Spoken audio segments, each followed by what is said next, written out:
Dinde урматтуу бир тууган, кыздын төрөлгөндүгү ата-эненин бейишке болгон эшигинин ачылган деген сөз. Экинчиден, аял киши бир гана динибизде төрөлгөндөн акыретке өткөнгө чейин ал дайыма камкордукта болот. Эгерде туура дин, туура шарият кармалган болсо, аял киши, кыз киши төрөлгөндө турмушка чыкканга чейин атасынын колунда каралуусу милдеттүү болот.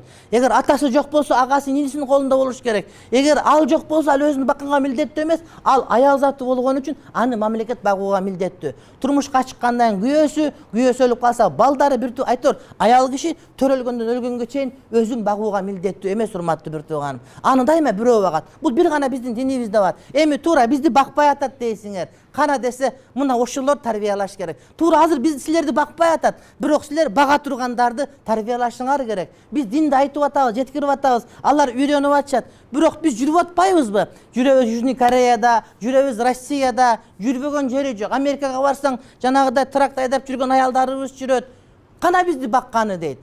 Эгерде ушинте берсек, барып жоктага болуп кетебиз. Биз азыр балдарыбызга, кыздарыбызга ушундай тарбия берсек, анда биздин кыздар менен небере кыздар бул кыйынчылыкты көрбөй турган болот. Алар бала тарбиялоо менен, үйдүн кутун сактоо менен, өзүн кашын көзүн боеп, тамак жеп отуруу менен гана алек болот, намаз окума алек болот, бирок өзүн багуу алек болбой турматтуу бир тууган. Аял киши өзүн каранганга милдеттүү, өзүн таза кармап, сулуу кармап, намаз окуп милдеттүү, бирок тамак аштап, өзүн бакканга милдеттүү эмес, урматтуу бир тууган. Ислам шариятында аял кишини бага турган бирөө калбай калса, куду пенсия сыяктуу бул аял заты болгон үчүн аны мамлекет багууга милдеттүү болот. İşte Japonya, koşuna Japonya'ya varsanlar, Japonski moре турат берди.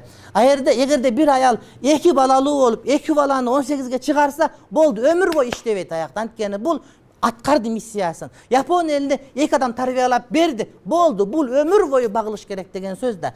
Бул биздин динибизде бар маселе. Эгерде биз туура динди түшүнүп, ошону кабыл кылып, балдарыбызга үйрөтсөк, анда биздин келечегибизде жакшы муундар, бактылуу муундар пайда болот деген сөз.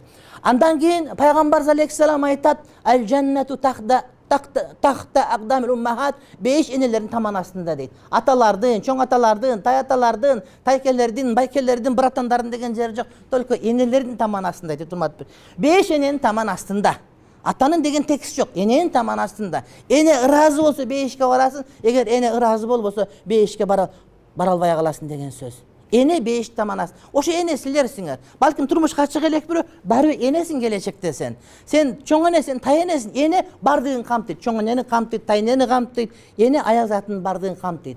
Мына ушуну айткан биздин урматтуу бир тууганым. Андан кийин дагы бейишке кирүү маселе. Эмнеге намаз окуйбуз, эмнеге орозо тутабыз, бейишке баргыбыз келет. Бейишке баруу эркектерге кыйыныраак, аялдарга оңоюраак болот экен. Пайгамбар алейхиссалам айтат: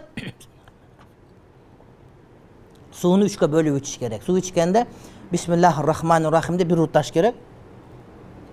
Ана узун алыш керек кайра. Ана альхамдулилля деп айтыш керек. Анан кайра Бисмиллахир-рахманир-рахим деп ууртап алганда альхамдулилля деп үчүнчүсүндө каалаганча иче берет, зуун кылып. Анан ичкенде эле кылкылыкты баарын иче берсең, ден соолукка зыяндуу болот. Доктурлар айтат, эгерде сууну бөлүп ичсеңер, жана турбушка менен ичсеңер, суу аздан кете турган болсо, денеге сиңип кетет экен да. Анан шарды ичип алсаң, наракка кетип калат дагы, өзүнүн пайдасы болбой калат. Жанагы Гербалаевка ошентип үйрөтчү, сууну мындай кылып ич деген, ошол сүннөт, бөлүп ич керек деген. Пайгамбар алейхиссалам айтат, эгерде аял заты 5 маал намазын окуса, 5 маал намазын окуса, 1 айлык орозосун кармаса, жана күйөөсүнө моюн сунуп башы итаат кыла турган болсо, бейиштин каалаган эшигинен кире берсин дейт. Бейиштин каалаган эшигинен кире берсин дейт. Эгерде аял киши 5 маал намазын окуп, 1 ай орозосун кармап, андан кийин күйөөсүнө моюн сунуп итаат кыла турган болсо, бейиштин каалаган эшигинен кире берсин дейт. Ушуну айтсак эле силер ушинте бересиңер, эркектерге баш ийиш керек дейсиңер. Жок, баш ийесиң. Эркекке шариатка туура келген нерседе. Жолуңа ал, чачыңы мындай кылып, арак иштесе баш ийбейт. Эркек шариатка ылайык, шариат айткан болсо, ага моюн сунуп баш ийген аялдын рахаты болот, урматтуу бир тууганым. Эркектерге да айтабыз, аялдардын пикирин угуш керек башка. Бирок акыркы чечим чыгарылганда эркектин сөзү менен болуш керек. Айтпай туруп бир жакка кетип калган, тоготпой койгон, сен кимсиң деп койгон, бул таптакыр туура эмес. Анткени Кудайдын жараткан табиятынан аял затты бирөөгө таянганды каалап жаратат. Аял зат эгерде өзү күчтүү болуп, өзү кыйын боло берсе, анын жүрөгүндө ал туура келбейт ал деген. Al büröөгө таянгысы, бирөөгө сөйөнгүсү, жоопкерчиликти бирөөгө бергиси келет. Бул аял заттын назиктигине туура келген маселе. Мисалы үчүн биздин шариятыбызда аял заты касап болуп иштегенге болбойт. Касапты билесиз этти. Эт чапкан аялдарга бизде макру. Эмне үчүн канды көргөн сайын жүрөгү катып калбасын деген. Биздин шариаттын өкүмдөрүнүн бардыгы аял назик бойдон калганды каалайт. Ажылыкка барганда биз деген белибизге уруп анан ороп алабыз да баш ачып жүрө беребиз го. Аялдар ошол жерде жолукчан жүрөт. Анткени буларга деген жанагыдай жаман нерсе тийбеш керек, булар деген таза ойдон калыш керек деген урматтуу бир тууганым. Анан мен айтып аттым. Андан мурда? Я? Анан экинчиси аялдарга президент болгонго болбойт, билесиңерби? Эмне үчүн болбойт? Аялдар төмөндөгөн эмес. Анткени президент бар бир өлкөдө эгерде бирөөгө өлүм жаза берилсе, ошого буйрук берет да.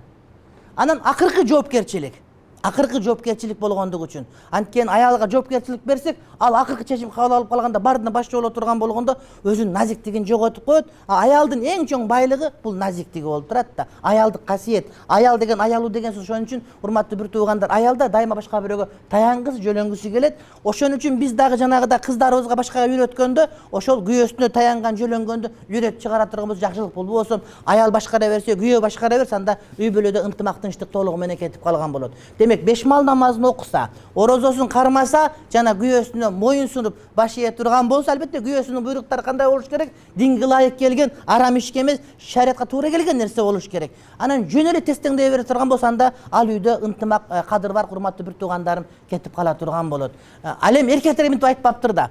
5 мал намазыңарды окусаңар, 30 күн орозону кармасаңар, андан кийин куссаңар, тогузуп кетсеңер, 5ке киресиң деген жок. Анда аялдарды караш керек, балдарды караш керек, кыздарды караш керек, мамлекетти коргош керек, жолдорду салыш керек, сууну чыгарып келиш керек, бардыгын багыш керек. Ошентип барып ана эркектерге 5ке киресиңер деген убада бар экен. Эркектерге айтылган убада аялдардын урматтуу бир туугандарым бир кыйла оорураак. Күйөөсүнө итаат кылса, моюн сунса, андан кийин жанагы 5 мал намазды 30 күн кармаса, 1 айлык орозосун. Буларга 5-8 ачык деди.